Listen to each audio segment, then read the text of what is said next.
നമസ്കാരം, ഏവർക്കും rank file എന്ന ഈ യൂട്യൂബ് ചാനലിലേക്ക് സ്വാഗതം. നിങ്ങൾ ആദ്യമായിട്ടാണ് ഈ ചാനൽ കാണുന്നതെങ്കിൽ ചാനൽ സബ്സ്ക്രൈബ് ചെയ്യുക, ബെൽ ബട്ടൺ ഇനേബിൾ ചെയ്യുക. വീഡിയോ ഇഷ്ടമാവുകയാണെങ്കിൽ ലൈക്ക് ചെയ്യുക, കമൻറ്റ് ചെയ്യുക, ഷെയർ ചെയ്യുക. ഇന്നത്തെ ടോപ്പിക് മനഃശാസ്ത്ര സിദ്ധാന്തങ്ങൾ. പൗരാണികാനുബന്ധന സിദ്ധാന്തം, ബന്ധസിദ്ധാന്തം, പ്രവർത്തനാനുബന്ധന സിദ്ധാന്തം, വൈജ്ഞാനിക പഠന സിദ്ധാന്തം പിയാഷെ, വൈജ്ഞാനിക പഠന സിദ്ധാന്തം ബ്രൂണർ. പൗരാണികാനുബന്ധന സിദ്ധാന്തം, തിയറി ഓഫ് ക്ലാസിക്കൽ കണ്ടീഷനിങ്. വളരെ പ്രശസ്തമായ വ്യവഹാര സിദ്ധാന്തമാണ് പാവ്ലോവിൻ്റെ പൗരാണികാനുബന്ധന സിദ്ധാന്തം അല്ലെങ്കിൽ തിയറി ഓഫ് ക്ലാസിക്കൽ കണ്ടീഷനിങ്. ചോദക പ്രതികരണങ്ങളുടെ ബന്ധം കണ്ടെത്താൻ വേണ്ടി ഏറ്റവും ആദ്യം പരീക്ഷണങ്ങൾ ഏർപ്പെട്ടത് ഇവാൻ പെട്രോവിച്ച് പാവ്ലോവ് ആണ്. അനുബന്ധന അല്ലെങ്കിൽ കണ്ടീഷനിങ് പ്രതികരണ സിദ്ധാന്തം എന്ന പഠന സിദ്ധാന്തം ആവിഷ്കരിച്ചത് പാവ്ലോവ് ആണ്. മനഃശാസ്ത്രത്തിൻ്റെ ചരിത്രത്തിൽ ആദ്യമായി രേഖപ്പെടുത്തിയ അനുബന്ധന രീതിയാണ് പാവ്ലോവിൻ്റെ പൗരാണികാനുബന്ധനം. പ്രതികരണാനുബന്ധനം, ഇച്ഛാതീതാനുബന്ധനം, എസ് ടൈപ്പ് അനുബന്ധനം എന്നീ പേരുകൾ അറിയപ്പെടുന്നത് പാവ്ലോവിൻ്റെ പൗരാണികാനുബന്ധനമാണ്. വ്യവഹാര പഠനം നടക്കുന്നത് ചോദകവും പ്രതികരണവും തമ്മിലുള്ള നിരന്തര സംയോഗം വഴിയാണ് എന്ന് സമർത്ഥിക്കുന്ന സിദ്ധാന്തമാണ് പൗരാണികാനുബന്ധന സിദ്ധാന്തം. പൗരാണികാനുബന്ധന സിദ്ധാന്തത്തിനാസ്പദമായ പരീക്ഷണങ്ങൾ നടത്തിയത് നായയിലാണ്. പാവ്ലോവ് പരീക്ഷണങ്ങൾ നടത്തിയത് നൽകുന്ന ചോദകത്തിനനുസരിച്ച് എങ്ങനെ പ്രതികരിക്കുന്നു എന്നതിനെ അടിസ്ഥാനമാക്കിയാണ്. പൗരാണികാനുബന്ധന സിദ്ധാന്തത്തിലെ പരീക്ഷണം, ഭക്ഷണം കാണുമ്പോൾ നായയിൽ ഉമിനീർ ഉൽപ്പാദിപ്പിക്കപ്പെടുന്നു. ആഹാരത്തോടൊപ്പം മണിശബ്ദം കേൾപ്പിച്ചപ്പോഴും ഉമിനീർ ഉൽപ്പാദിപ്പിക്കപ്പെട്ടു. ക്രമേണ മണിശബ്ദം മാത്രം കേൾപ്പിക്കുമ്പോഴും നായയിൽ ഉമിനീർ ഉൽപ്പാദിപ്പിക്കപ്പെടുന്നു. പാവ്ലോവിൻ്റെ പരീക്ഷണത്തിൽ നിന്ന് കണ്ടെത്തിയത് സ്വാഭാവിക ചോദകമായ അല്ലെങ്കിൽ നൈസർഗിക ചോദകമായ ഇറച്ചിയുടെ അസാന്നിധ്യത്തിലും കൃത്രിമ ചോദകമായ മണിയൊച്ച നൈസർഗിക പ്രതികരണമായ ഉമിനീർ സ്രവം ഉണ്ടാക്കി. ഭക്ഷണത്തോടൊപ്പം മണിയൊച്ച കൂടി കേൾപ്പിക്കുമ്പോൾ കാണുന്നത് സ്വാഭാവിക ചോദകത്തെ കൃത്രിമ ചോദകവുമായി ബന്ധിപ്പിക്കുന്നതാണ്.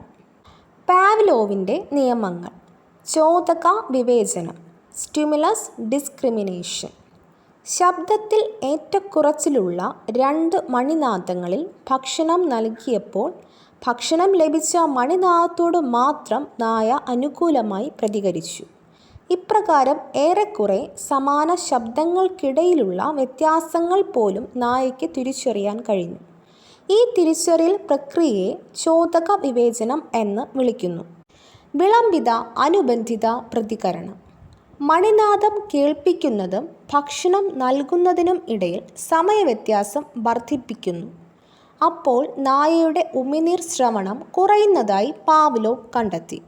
എന്നാൽ ഇടവേള വീണ്ടും വർദ്ധിപ്പിച്ചപ്പോൾ നായയിൽ ഉമിനീർ ശ്രവം രണ്ടാമതും വർദ്ധിച്ച തോതിൽ ഉണ്ടായതായി കണ്ടു. ചോദകങ്ങൾക്കിടയിലുണ്ടായ സമയവ്യത്യാസവുമായി നായ പൊരുത്തപ്പെട്ടതാണ് ഇതിന് കാരണം. ഈ പ്രതിഭാസത്തെ വിളംബിത അനുബന്ധിത പ്രതികരണം എന്ന് വിളിക്കുന്നു. ചോദക സാമാന്യവൽക്കരണം, സ്റ്റിമുലസ് ജനറലൈസേഷൻ.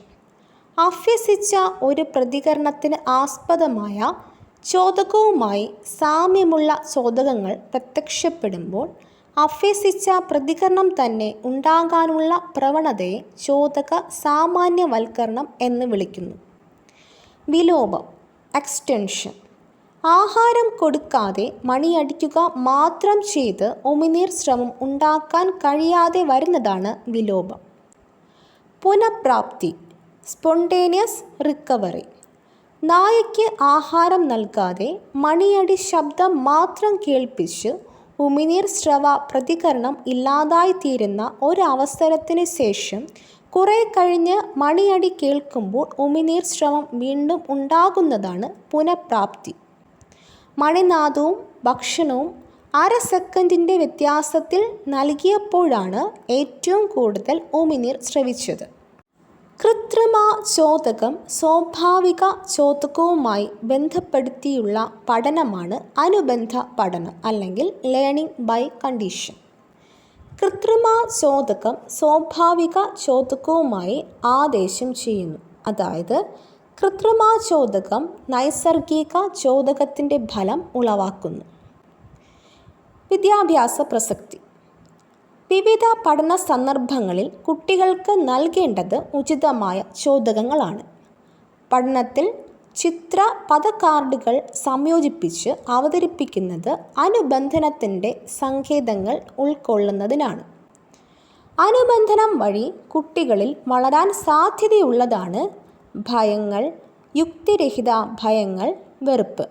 ഇവയെ പ്രതിബന്ധനം ഡീകണ്ടീഷനിങ്, പുനരനുബന്ധനം റീകണ്ടീഷനിങ് എന്നിവ വഴി കുട്ടികളിൽ നിന്നും ഒഴിവാക്കാൻ സാധിക്കുന്നു. അനുബന്ധന പ്രക്രിയ കുട്ടികളിൽ നല്ല ശീലങ്ങൾ വളർത്താനും ദുശ്ശീലങ്ങൾ ഒഴിവാക്കാനും അധ്യാപകൻ സഹായിക്കുന്നു. ബന്ധസിദ്ധാന്തം, ബോണ്ട് തിയറി. എഡ്വേർഡ് തോൺഡേക്ക് ആവിഷ്കരിച്ച സിദ്ധാന്തമാണ് ശ്രമപരാജയ സിദ്ധാന്തം, ട്രയൽ ആൻഡ് ഇറർ തിയറി. 1898 ഈ സിദ്ധാന്തം മുന്നോട്ട് വച്ചു. 1913 പ്രസിദ്ധീകരിച്ചു. ചോദകവും പ്രതികരണവും അറിയപ്പെടുന്നത് ബന്ധസിദ്ധാന്തം, ബോണ്ട് തിയറി, സംബന്ധ സിദ്ധാന്തം, തിയറി ഓഫ് കണക്ഷനിസം. ചോദകവും പ്രതികരണവും SR theory, stimulus and response തമ്മിലുള്ള സംയോഗ പഠനമാണ് ബന്ധസിദ്ധാന്തം. ശീലരൂപവൽക്കരണത്തിനോ ശീല ദുഷ്കാസനത്തിനോ കാരണമാകുന്നത് ചോദക പ്രതികരണ ബന്ധത്തിൻ്റെ ശക്തിപ്പെടലോ ദുർബലപ്പെടലോ ആകാം. പഠിതാവ് തെറ്റുകൾ വരുത്തിയിട്ട് പിന്നീട് അത് തിരുത്തി പഠനത്തിൽ ബന്ധങ്ങൾ സ്ഥാപിക്കുന്നതാണ് ശ്രമപരാജയ സിദ്ധാന്തം. തോൺഡേക്ക് ശ്രമപരാജയ പരീക്ഷണങ്ങൾ നടത്തിയത് പൂച്ചയിലാണ്.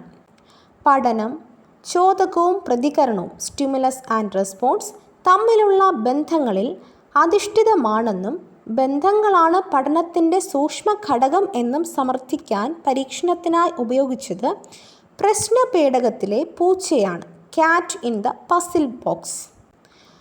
പ്രശ്നപേടകത്തിലെ പൂച്ച എന്ന പരീക്ഷണത്തിലൂടെ കണ്ടെത്തിയ സിദ്ധാന്തമാണ് സംബന്ധ സിദ്ധാന്തം, കണക്ഷനിസം തിയറി.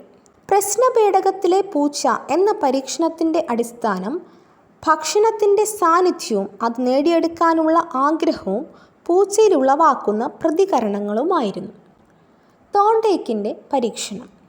പൂച്ചയെ ഒരു പ്രശ്നപേടകത്തിൽ അടച്ചു. ഒരു വില്ല് അമർത്തിയാൽ തുറക്കാവുന്ന ഒറ്റവാതിലുള്ള പേടകമായിരുന്നു അത്. കൂടിന് വെളിയിൽ മത്സ്യം വച്ച് പൂച്ചയെ കൂടിനകത്താക്കി. മത്സ്യത്തിൻ്റെ ഗന്ധം പൂച്ചയ്ക്ക് ഒരു സ്വാഭാവിക ചോദകമാണ്. മത്സ്യത്തിൻ്റെ ഗന്ധം അതിൻ്റെ അടുത്തെത്താൻ പൂച്ചയ്ക്ക് ചോദകമായി പ്രവർത്തിക്കുന്നു. പൂച്ച കൂടിന് പുറത്ത് കടക്കാനുള്ള ശ്രമത്തിലേർപ്പെടുന്നു. ദീർഘനേരത്തെ ശ്രമഫലമായി പൂച്ച കൂട് തുറക്കുകയും മത്സ്യത്തിനടുത്തേക്ക് ഓടി അതിനെ ഭക്ഷിക്കുകയും ചെയ്യുന്നു. പരീക്ഷണം ആവർത്തിച്ചപ്പോൾ മനസ്സിലാക്കാൻ സാധിച്ചത് ഓരോ ശ്രമത്തിലും പൂച്ച കൂടിനുള്ളിൽ നിന്നും പുറത്തേക്ക് വരാനെടുക്കുന്ന സമയം കുറയുന്നു. കൂട് തുറക്കാനുള്ള ശ്രമം നടത്തുമ്പോൾ കാണാൻ സാധിക്കുന്നത് ശരിയായ ചലനങ്ങൾ മാത്രം സ്വീകരിക്കുകയും തെറ്റായ ചലനങ്ങൾ നിരാകരിക്കുകയും ചെയ്യുന്നു. ശരിയായ ചലനങ്ങൾ മാത്രം സ്വീകരിക്കുകയും തെറ്റായ ചലനങ്ങൾ നിരാകരിക്കുകയും ചെയ്യുന്ന പഠനമാണ് ശ്രമപരാജയ പഠനം, ട്രയൽ ആൻഡ് ഇറർ ലേണിംഗ്. പ്രവർത്തനാനുബന്ധന സിദ്ധാന്തം, തിയറി ഓഫ് ഓപ്പറന്റ് കണ്ടീഷനിങ്. പ്രവർത്തനാനുബന്ധന സിദ്ധാന്തത്തിൻ്റെ ഉപജ്ഞാതാവാണ് സ്കിന്നർ. തോൺഡേക്കിൻ്റെ ഫലനിയമം, ലോ ഓഫ് എഫക്റ്റ് ആണ് സ്കിന്നറിനെ പ്രവർത്തനാനുബന്ധന സിദ്ധാന്തത്തിൽ എത്തിച്ചേരാൻ സഹായകമായത്. Instrumental conditioning theory, reward learning theory, ക്രിയാനുബന്ധന സിദ്ധാന്തം എന്നിങ്ങനെ അറിയപ്പെടുന്ന സിദ്ധാന്തമാണ് തിയറി ഓഫ് ഓപ്പറന്റ് കണ്ടീഷനിങ്. അനുകൂലമായ പ്രതികരണം ലഭിക്കുന്ന വ്യവഹാരങ്ങൾ ആവർത്തിക്കാനും പ്രതികൂലമായ പ്രവർത്തനം ലഭിക്കുന്ന വ്യവഹാരങ്ങളെ ഒഴിവാക്കാനും ഒരു പഠിതാവ് പരിശീലിക്കുന്നതാണ് ക്രിയാനുബന്ധ സിദ്ധാന്തം എന്ന് പറയുന്നത്.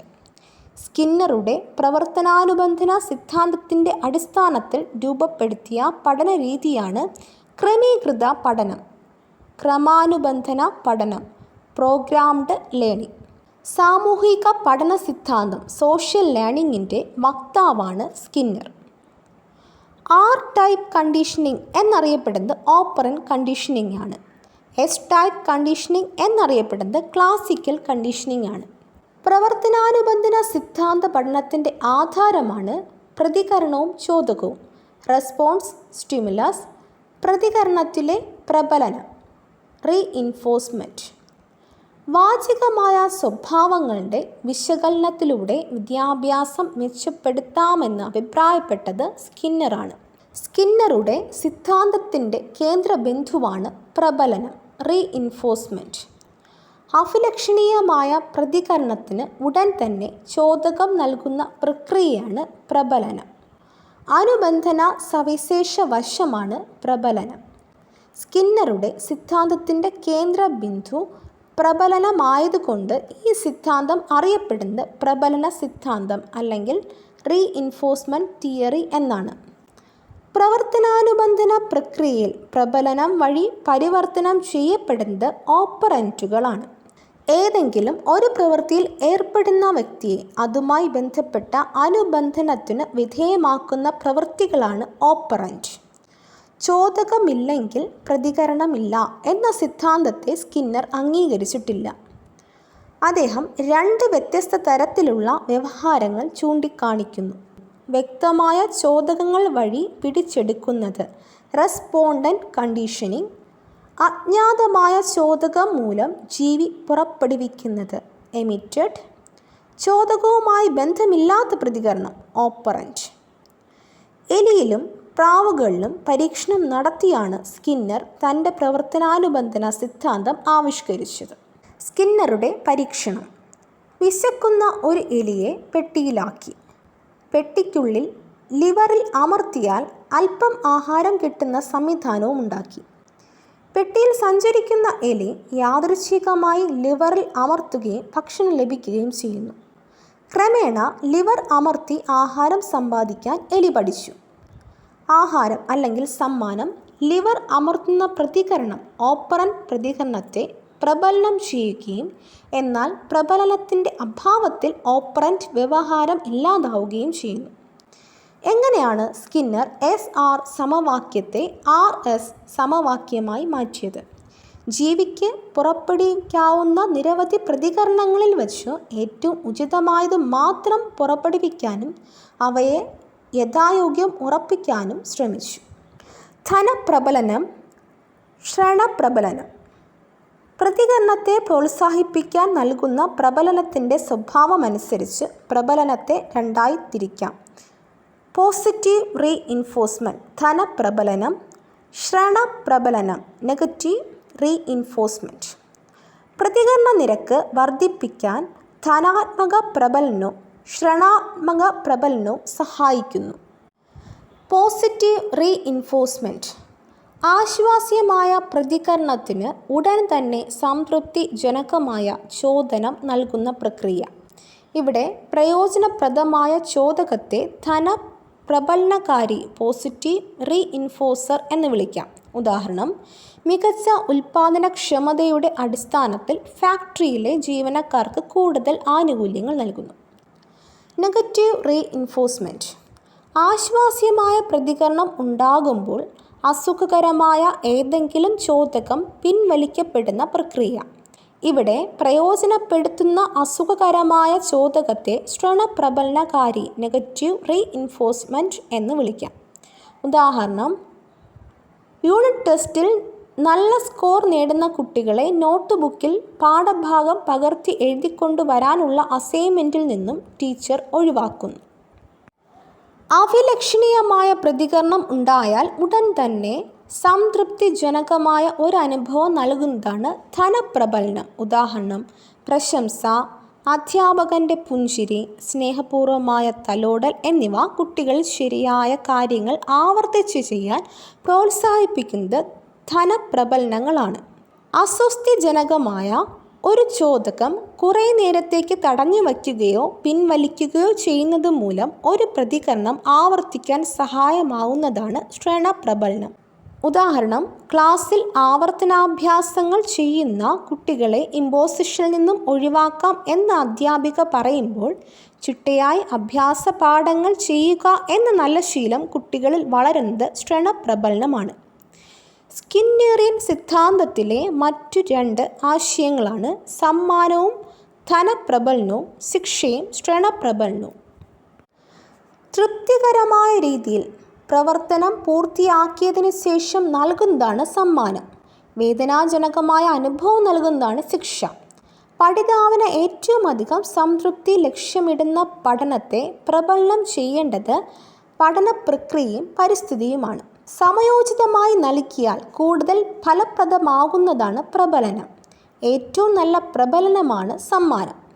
പഠിതാവിന് നൽകുന്ന പ്രതികൂല വൈകാരിക ചിന്തകളാണ് ശിക്ഷ, ശത്രുത, ഉത്കണ്ഠ എന്നിവ.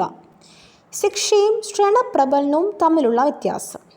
ശ്രവണപ്രബലനത്തിൽ അസ്വാസ്ഥ്യജനകമായ അനുഭവം പിൻവലിക്കപ്പെടുമ്പോൾ ശിക്ഷയിൽ വേദനാജനകമായ ഒരു അനുഭവം നൽകുകയാണ് ചെയ്യുന്നത്. ശിക്ഷയുടെ പരിണിതഫലം എന്താണെന്ന് തീർത്തു പറയാൻ സാധ്യമല്ല. മാത്രമല്ല, അപലക്ഷണീയമായ വൈകാരിക മാറ്റങ്ങൾ സൃഷ്ടിക്കപ്പെടാനും സാധ്യതയുണ്ട്. ശ്രവണപ്രബലനത്തിൽ അസ്വാസ്ഥ്യജനകമായ അനുഭവങ്ങളെ ഇല്ലാതാക്കി അപലക്ഷണീയമായ വ്യവഹാരങ്ങളെ ശക്തിപ്പെടുത്തുകയാണ് ചെയ്യുന്നത്. വൈജ്ഞാനിക സിദ്ധാന്തം, കോഗ്നിറ്റീവ് തിയറീസ്. മനുഷ്യൻ്റെ ബൗദ്ധിക പ്രക്രിയകൾക്ക് കോഗ്നിറ്റീവ് പ്രോസസ് പ്രാധാന്യം നൽകുന്ന ചിന്താധാരയാണ് വൈജ്ഞാനിക സിദ്ധാന്തം. വൈജ്ഞാനിക സിദ്ധാന്തങ്ങൾ ആവിഷ്കരിച്ച പ്രധാന സൈദ്ധാന്തികർ പിയാഷെ, ബ്രൂണർ, അസുബൽ.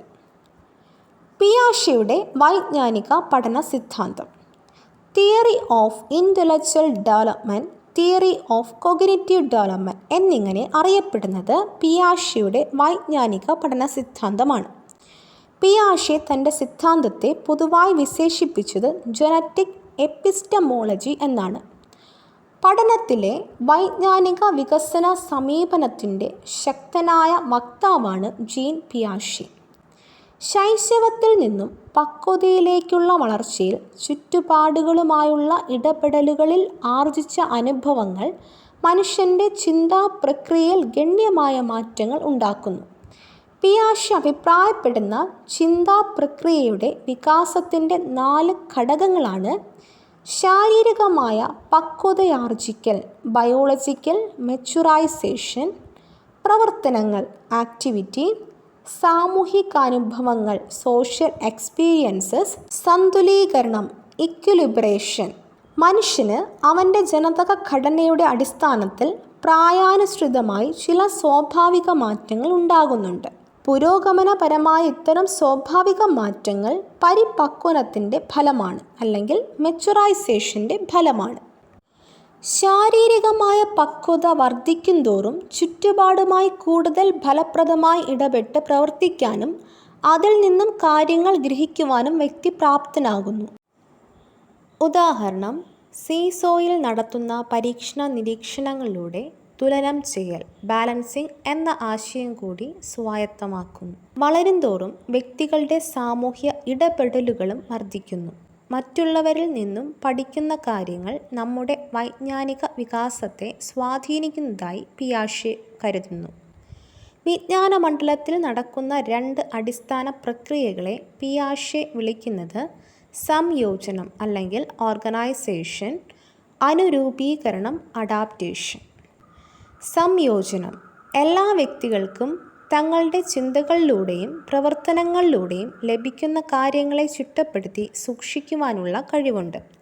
ജീവിതത്തിൻ്റെ ആദ്യകാലങ്ങളിൽ വളരെ ലളിതമായ രൂപത്തിലുള്ള ഈ വൈജ്ഞാനിക ഘടനയോട് പുതിയ കാര്യങ്ങൾ നിരന്തരമായി കൂട്ടിച്ചേർക്കപ്പെട്ടുകൊണ്ടിരിക്കുന്നു.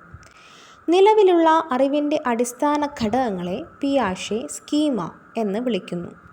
പിയാഷെയുടെ അഭിപ്രായത്തിൽ വൈജ്ഞാനിക ഘടനയുടെ അടിസ്ഥാന ഏകകമാണ് സ്കീമ. സ്കീമകളുടെ ശ്രേണി ഉൾപ്പെടുന്നതാണ് സ്കീം. നിലവിലുള്ള സ്കീമകൾ മതിയാകാതെ വരുന്ന സന്ദർഭങ്ങളിൽ പുതിയവ കൂട്ടിച്ചേർക്കപ്പെടുന്നു. സ്കീമകളുടെ ആന്തരിക പുനർവിന്യാസവും കൂട്ടിച്ചേർക്കലും വഴി ശക്തവും പരസ്പര ബന്ധിതവുമായ ഒരു ജ്ഞാതൃഘടന രൂപം കൊള്ളുന്ന പ്രക്രിയയാണ് സംയോജനം. അനുരൂപീകരണം അല്ലെങ്കിൽ അഡാപ്റ്റേഷൻ. ബാഹ്യലോകവുമായി പൊരുത്തപ്പെടുന്നതിന് പരിസ്ഥിതിയുമായി ഇടപെട്ടുകൊണ്ട് സ്കീമകൾ നിർമ്മിച്ചെടുക്കുന്ന പ്രക്രിയയാണ് അനുരൂപീകരണം. സാംശീകരണം അസിമിലേഷൻ, സംസ്ഥാപനം അക്കോമഡേഷൻ എന്നീ പ്രക്രിയകൾ വഴിയാണ് അനുരൂപീകരണം നടക്കുന്നത്. പ്രശ്നങ്ങളെ നിലവിലുള്ള സ്കീമകൾ ഉപയോഗിച്ച് പരിഹരിക്കുന്നത് സാംശീകരണം എന്ന് പറയുന്നു.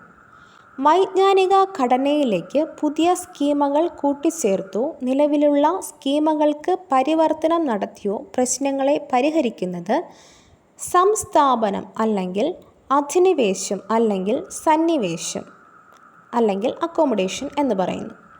ഉദാഹരണം, ചക്രത്തിൽ ഓടുന്ന കളിപ്പാട്ട വണ്ടികൾ തള്ളിശീലമുള്ള കുട്ടി ചക്രമുള്ള മറ്റുതരം കളിപ്പാട്ടങ്ങളും തള്ളി നീക്കുന്നു.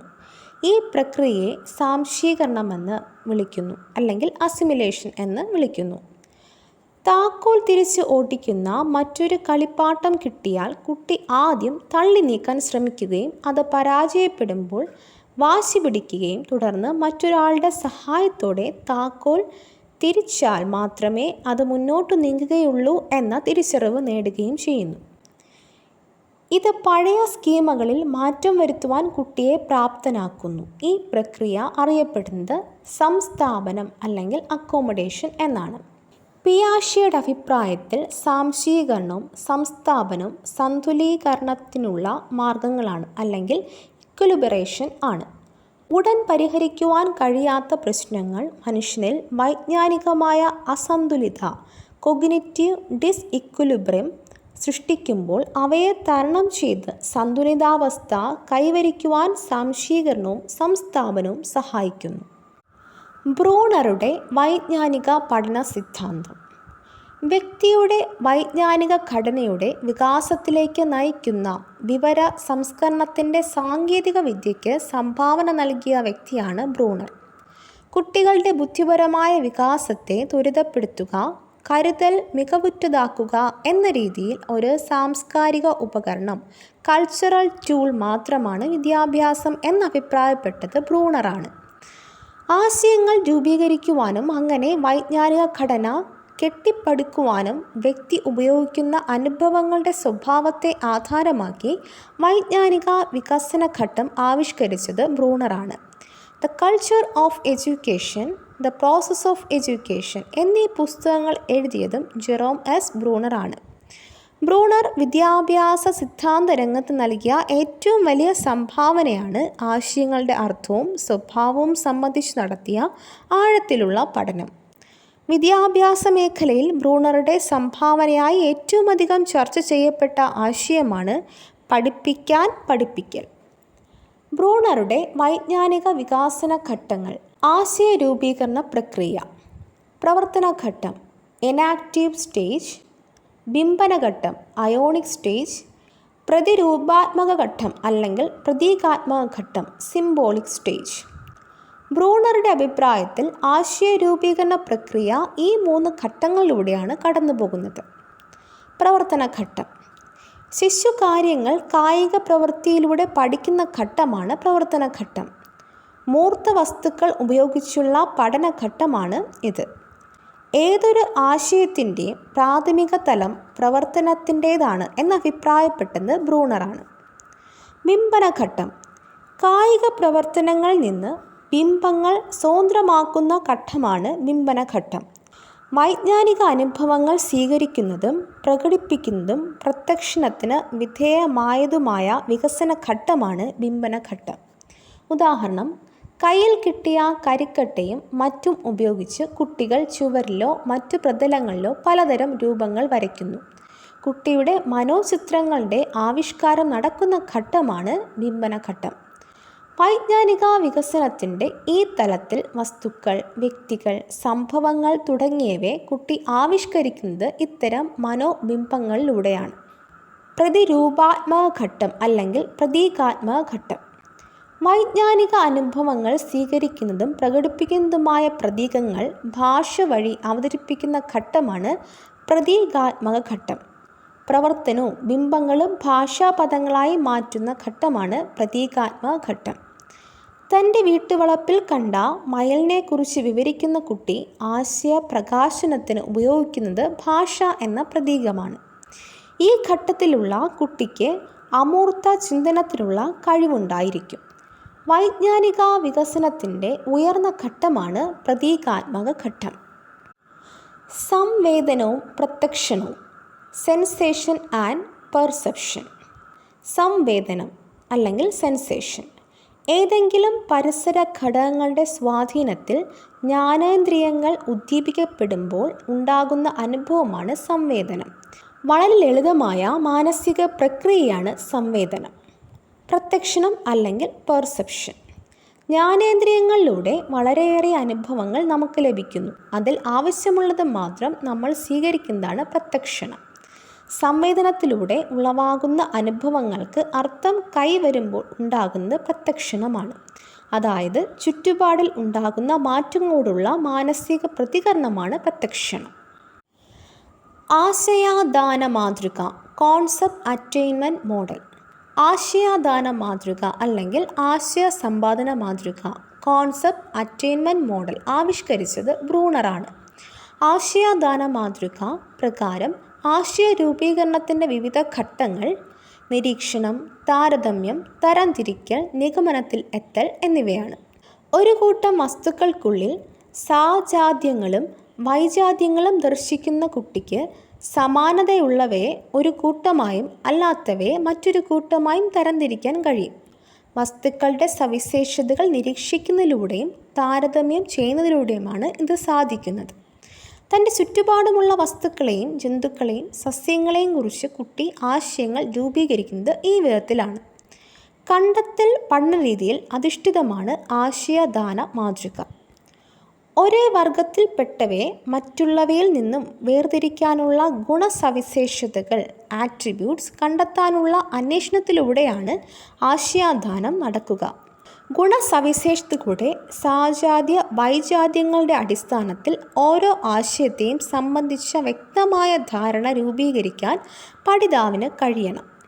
ഒരേ വർഗത്തിൽ പെടുത്താൻ കഴിയുന്ന പൊരുത്തമുള്ള ഉദാഹരണങ്ങളും, അതായത് പോസിറ്റീവ് എക്സ്പ്ലേസ്, ഉൾപ്പെടുത്താനാവാത്ത വിരുദ്ധ സ്വഭാവമുള്ള ഉദാഹരണങ്ങൾ നെഗറ്റീവ് എക്സ്പ്ലേസ് ഉണ്ടാകും. അവയെ തരംതിരിക്കാൻ പ്രക്രിയയിൽ ആവശ്യാനുസരണം ഉപയോഗിച്ചുകൊണ്ട് ആശയദാനം നടത്തുന്നു. വിവരങ്ങളെ വിശകലനം ചെയ്യുന്നതും നിഗമനങ്ങളിൽ എത്തിച്ചേരുന്നതും തരംതിരിക്കൽ അല്ലെങ്കിൽ വർഗീകരിക്കൽ പ്രക്രിയയിലൂടെയാണ്. ആശയപഠനത്തിലുള്ള തന്ത്രങ്ങളെ സ്വീകരിക്കുന്നത് രണ്ട് പ്രക്രിയകളാണ്: സ്കാനിങ്ങും ഫോക്കസിങ്ങും. പഠിതാവ് നിരീക്ഷിക്കുന്ന ഉദാഹരണങ്ങളുടെ അടിസ്ഥാനത്തിൽ ആശയത്തെ സംബന്ധിച്ച അനുകൽപ്പങ്ങൾ ഉണ്ടാകുകയും സൂക്ഷ്മമായ നിരീക്ഷണത്തിലൂടെ അവയെ പരിശോധിക്കുകയും ചെയ്യുന്നതാണ് സ്കാനിങ്. ഒരു ഗ്രൂപ്പ് എന്തിനെ പ്രതിദാനം ചെയ്യുന്നു അഥവാ എന്ത് ആശയം സൂചിപ്പിക്കുന്നു എന്നറിയാൻ വേണ്ടി പഠിതാവ് ദൃഷ്ടാന്തങ്ങളുടെ സവിശേഷതയിൽ ശ്രദ്ധ കേന്ദ്രീകരിക്കുന്നതാണ് ഫോക്കസിങ്. സ്കാനിങ്ങും ഫോക്കസിങ്ങും ബന്ധപ്പെട്ടിരിക്കുന്നത്. സ്കാനിങ് എന്ന പ്രക്രിയ സെലക്ഷൻ എന്ന ചിന്തന തന്ത്രത്തോടും ഫോക്കസിങ് എന്ന പ്രക്രിയ റിസപ്ഷൻ എന്ന ചിന്തന തന്ത്രത്തോടും ബന്ധപ്പെട്ടിരിക്കുന്നു. യുക്തിചിന്ത അല്ലെങ്കിൽ റീസണിങ്. ബുദ്ധിപരമായി വളരെ ഉയർന്ന പ്രക്രിയയാണ് യുക്തിചിന്തനം. ഭൂതകാല അനുഭവങ്ങളെ പ്രശ്നപരിഹാരത്തിനായി പുതിയ രീതിയിൽ ക്രമീകരിക്കുകയും യോജിപ്പിക്കുകയും ചെയ്യുന്ന ഉൽപ്പാദനപരമായ അല്ലെങ്കിൽ പ്രൊഡക്റ്റീവ് ചിന്തയാണ് യുക്തിചിന്ത. കണ്ടെത്തൽ പഠനം, ഡിസ്കവറി ലേണിംഗ്. കണ്ടെത്തൽ പഠനം എന്ന ആശയം മുന്നോട്ട് വച്ചത് ജെറോം എസ് ബ്രൂണറാണ്. ക്ലാസ് റൂം പഠന പ്രശ്നങ്ങൾ പരിഹരിക്കുന്നതിനായി കണ്ടെത്തൽ പഠനത്തിൻ്റെ സാധ്യതകൾ പ്രയോജനപ്പെടുത്തണമെന്ന് ബ്രൂണർ അഭിപ്രായപ്പെട്ടു. സാജാത്യ വൈജാത്യങ്ങൾ താരതമ്യം ചെയ്ത് വർഗീകരിച്ച് നിഗമനത്തിൽ എത്തുന്നതാണ് ഇതിൻ്റെ സാമാന്യ രീതി. സ്വന്തം ബുദ്ധിയും ചിന്താശക്തിയും ഉപയോഗിച്ച് അവനവന് വേണ്ടി പഠനം നടത്തുന്ന രീതിയാണ് കണ്ടെത്തൽ രീതി അല്ലെങ്കിൽ ഡിസ്കവറി മെത്തേഡ്. പ്രശ്നപരിഹരണ രീതിയിലുള്ള പഠനത്തിന് 3 തലങ്ങളുണ്ട്: പ്രവർത്തനോന്മുഖത സൃഷ്ടിക്കൽ, പഠിതാക്കളെ പ്രവർത്തനത്തിന് പ്രചോദിപ്പിക്കൽ. പ്രവർത്തന തൽപരത നിലനിർത്തൽ, ആരംഭിച്ച പ്രവർത്തനത്തിലുള്ള താൽപ്പര്യം കെടാതെ പ്രജ്വലിച്ച് നിർത്തൽ. മാർഗനിർദ്ദേശം, ലക്ഷ്യത്തെക്കുറിച്ചുള്ള വ്യക്തമായ തിരിച്ചറിവോടെ പ്രവർത്തനത്തിന് ആവശ്യമായ ദിശാബോധം രൂപീകരിക്കൽ. ചാക്രികാരോഹണ രീതി. വിദ്യാഭ്യാസത്തിൽ ചാക്രികാരോഹണ രീതി എന്ന ആശയം മുന്നോട്ട് വച്ചത് ബ്രൂണറാണ്. കുട്ടിക്ക് നൽകുന്ന പഠനാനുഭവങ്ങൾ ഓരോ ഘട്ടത്തിലും അനുയോജ്യമാണെന്ന് ഉറപ്പുവരുത്തണം. വികസനം ഒരു അനുസൃത പ്രക്രിയ ആയതിനാൽ ഓരോ ഘട്ടത്തിലേക്കും അനുയോജ്യമായ പാഠ്യവസ്തുക്കളായി ക്രമീകരിക്കാം. ബ്രൂണറുടെ അഭിപ്രായത്തിൽ പാഠ്യവസ്തുക്കളെ സ്പൈറൽ രീതിയിൽ ക്രമീകരിച്ചാൽ അതുവഴി ഒരു യൂണിറ്റിനെ തന്നെ ക്രമീകൃതമായ ഘട്ടങ്ങളായി തിരിച്ച് അനുയോജ്യമായ പഠനാനുഭവങ്ങളിലൂടെ സ്വായത്തമാക്കാവുന്നതാണ്. ബ്രൂണറുടെ ആശയങ്ങളുടെ പഠനപരമായ പ്രസക്തി. പഠിതാക്കളുടെ അനുഭവങ്ങളും ആശയങ്ങളും പങ്കുവയ്ക്കൽ അല്ലെങ്കിൽ ഷെയറിംഗ്, കൊടുക്കൽ വാങ്ങലുകൾ, നെഗോസിയേഷൻ, കണ്ടെത്തൽ, ഡിസ്കവറി ആൻഡ് ഇൻവെൻഷൻ എന്നിവ പഠന പ്രക്രിയയുടെ അവിഭാജ്യ ഘടകങ്ങളാണെന്ന് ബ്രൂണർ സിദ്ധാന്തിക്കുന്നു. പഠനാനുഭവങ്ങൾ എങ്ങനെ ആയിരിക്കണമെന്ന് മാത്രമല്ല, പഠനാനുഭവം ഒരുക്കുന്ന അധ്യാപകൻ, ഒരു പഠന പങ്കാളി അല്ലെങ്കിൽ കോ-ലേണർ, പഠനത്തെ സുഗമമാക്കുന്ന ആൾ ഫെസിലിറ്റേറ്റർ, പ്രശ്നപരിഹാരകൻ ഡയഗ്നോറ്റിഷ്യൻ, ജനാധിപത്യവാദിയായ സംഘത്തലവൻ ഡെമോക്രാറ്റിക് ലീഡർ എന്നീ നിലകളിൽ പ്രവർത്തിക്കണം. ബ്രൂണർ നിർദ്ദേശിക്കുന്ന പഠന രീതികൾ: കണ്ടെത്തൽ പഠനം, ചാക്രികാരോഹണ രീതി, ആശയാദാന മാതൃക. മികച്ച പഠനത്തിന് ബ്രൂണറുടെ അഭിപ്രായത്തിൽ പാലിക്കേണ്ട 4 കാര്യങ്ങൾ: പഠനോന്മുഖത സൃഷ്ടിക്കൽ, കുട്ടിക്ക് അനായാസം വിജ്ഞാനം സ്വായത്തമാക്കാൻ കഴിയും വിധം പ്രവർത്തനങ്ങളെ ചിട്ടപ്പെടുത്തൽ, അവയെ ഏറ്റവും ഫലപ്രദമായ ക്രമത്തിൽ അവതരിപ്പിക്കൽ, അനുയോജ്യമായ സമ്മാനങ്ങൾ നൽകൽ. അധ്യാപനത്തെക്കുറിച്ചുള്ള ഏത് സിദ്ധാന്തവും അടിസ്ഥാനപരമായ 5 കാര്യങ്ങൾ പരിഗണിക്കണമെന്ന് ബ്രൂണർ അഭിപ്രായപ്പെട്ടു. കുട്ടികളിൽ പഠനത്തോട് ആഭിമുഖ്യം വളർത്താനുതകുന്ന അനുഭവങ്ങൾ, ധാരണയ്ക്ക് ഏറ്റവും അനുയോജ്യമായ തരത്തിലുള്ള അറിവിൻ്റെ ഘടന, പഠിക്കാനുള്ള കാര്യങ്ങളുടെ ഏറ്റവും അനുയോജ്യമായ തരത്തിലുള്ള ക്രമീകരണം, വിജയം അല്ലെങ്കിൽ പരാജയം, അംഗീകാരം അല്ലെങ്കിൽ ശിക്ഷ എന്നിവയെക്കുറിച്ചുള്ള കാഴ്ചപ്പാടുകൾ, ചിന്താശക്തിയെ ഉത്തേജിപ്പിക്കുക. ഇതോടുകൂടി ഇന്നത്തെ ക്ലാസ് അവസാനിക്കുന്നു. മറ്റൊരു ടോപ്പിക്കുമായി വീണ്ടും കാണാം. ഈ വീഡിയോ നിങ്ങൾക്ക് ഇഷ്ടമായെങ്കിൽ ലൈക്ക് ചെയ്യുക, കമൻറ്റ് ചെയ്യുക, ഷെയർ ചെയ്യുക. തുടർന്നും വീഡിയോസ് കാണുന്നതിന് വേണ്ടി ഈ ചാനൽ സബ്സ്ക്രൈബ് ചെയ്യുക, ബെൽ ബട്ടൺ എനേബിൾ ചെയ്യുക.